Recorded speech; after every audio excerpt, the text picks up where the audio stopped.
Daylight saving time arriving this weekend, and unlike fall, this time we lose an hour off the clocks. For many, that translates into an hour less of sleep time and more stress. Sleep disorder experts say springing forward with your clocks can alter your internal sleep clock, and studies have shown losing or shifting sleep can affect everything from mood to safety.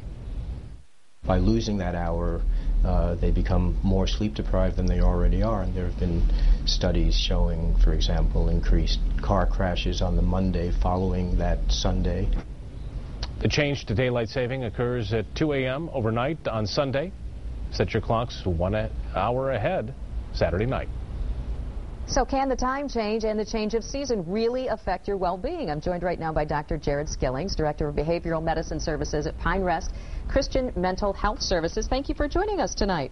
Thank you for having me. Well, let's start out, I guess, having to do with the time change. Do people come into Pine Rest seeking help, I guess, with this adjustment with the time? Is it a sleep deprivation problem? There are a few folks who come in just because of the time change. We actually see more patients when the winter starts. Folks will have difficulty with depression symptoms as the skies become grayer and as the days become shorter. Mm-hmm. So it's more of a seasonal affective disorder, more so than maybe a sleep issue?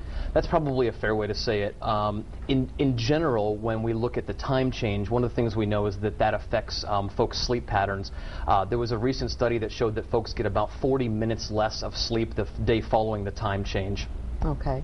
And that affects mood, but is it any sustainable problem, do you think, that they have to seek treatment for, or is that really just a matter of adjusting? Probably not treatment.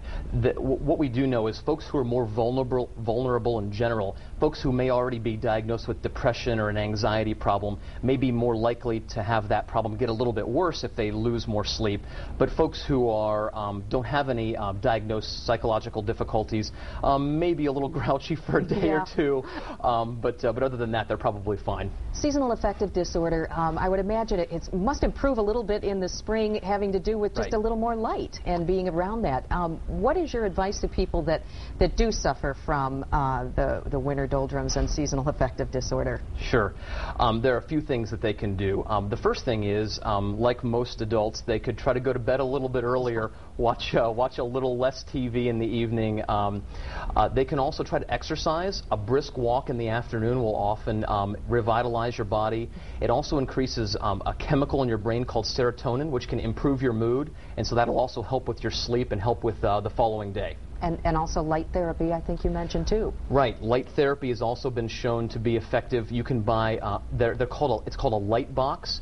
They're a bit expensive, but it's a full spectrum light, and by exposing yourself to enough light in the morning time, during the winter hours, if you're feeling a little depressed, that can actually perk you up and help you feel a little bit better. Interesting. Okay, Jared Skillings, thank you so much from Pine Rest. We appreciate you coming in. Thanks very much.